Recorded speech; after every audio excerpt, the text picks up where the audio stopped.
Hey Suhara, welcome back to the Witchy Reader. So I'm going to be talking about what I plan to read this month in March. So I have a list of the books I really want to read this month.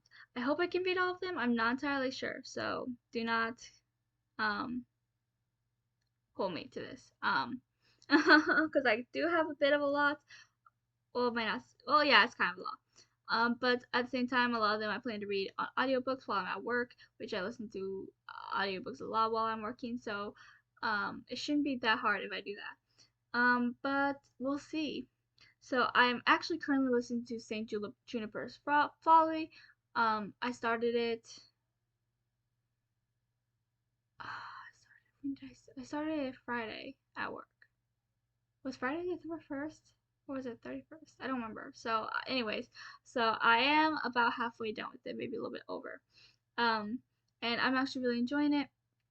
So it's about it's a little bit different than what I read, but it's very interesting. So basically, this kid, I think it might be middle grade.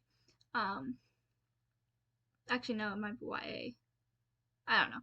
But anyways, um, this boy gets stuck in this house and for some reason he can't leave. This other boy finds him and then he ends up going to find a witch, this girl who ends up helping. So the two of them are trying to find a way to get him out, especially since there are two deadlines.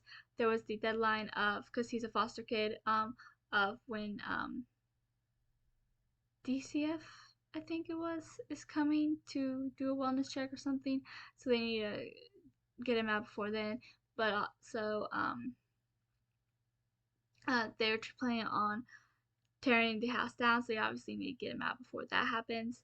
And there's a ghost, and they're trying to figure out about the ghost and stuff. They find out the boy has powers, and yeah, it's this huge thing.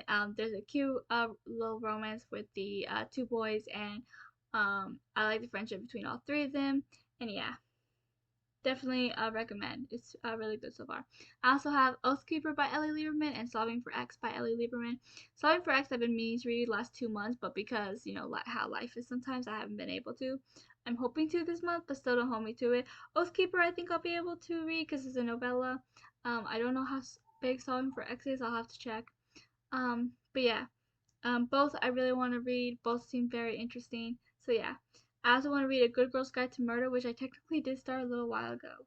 I started it last year. I just never finished it. I only read like the first chapter, I think. So I really want to finish that. And then read the second and third. Whether that's gonna happen this month or not is another question. I also have Cemetery Boys, which is also a little bit different. I was looking for LGBTQ fantasy books just because I do not have enough and I want more. So a lot of these are a little bit different than what I read, but I really just wanted that representation in my fantasy. So, but so far I'm enjoying them from what I'm finding. Um, so I'm gonna give Cemetery Boys a try. I've heard of it, don't know that much about it. I know there's a ghost, and I know the main boys are gay. There's the Vanquishers, which is middle grade, and where it was, I guess it's kind of slightly inspired by Buffy the Vampire Slayer, which I love Buffy the Vampire Slayer, and I think it's about vampires or ghosts or something supernatural, but there hasn't been any sightings forever. So the Vanquishers, who were the ones that would destroy them, haven't been doing that because they thought they were all gone, but now all of a sudden they're not. So they need to get a hold of the Vanquishers again to let them know. So whatever. So yeah. Carry On, which is something I also heard by Rainbow Rowell. Rowell? I don't know if I'm saying that right. I think there's 3 books in the series. And Girls of Paper and Fire, which I think there's also 2 or 3 books in the series. 3, I think. A lot of these I only just heard about when I was looking for LGBTQ fantasy books, so I don't know that much about them. One Sin Future, which I think there's 2 of them. A Ruinous Fate, which I think there's 2 of that series as well. And then Wicked Saints, which I think there's 3 of them.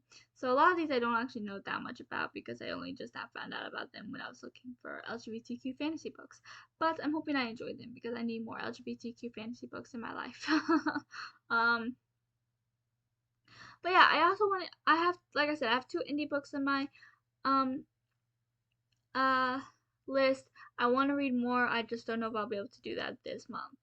Um But we'll also see. I have no idea. I also want to get a lot of writing done. Once I finish this chapter in the Queen of Monsters, it will be I'll be officially halfway with it, which is what I wanted to do.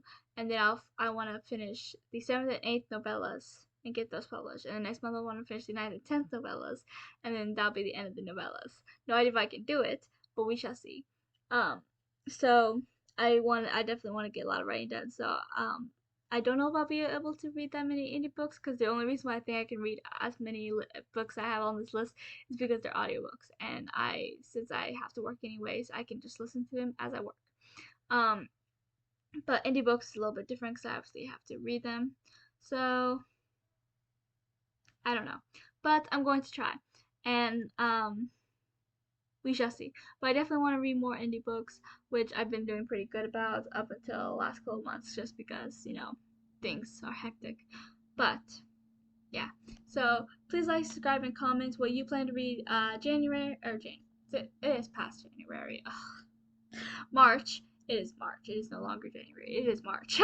So tell me what you're gonna read in March, and I will chat with you guys below in the comments. Until next time.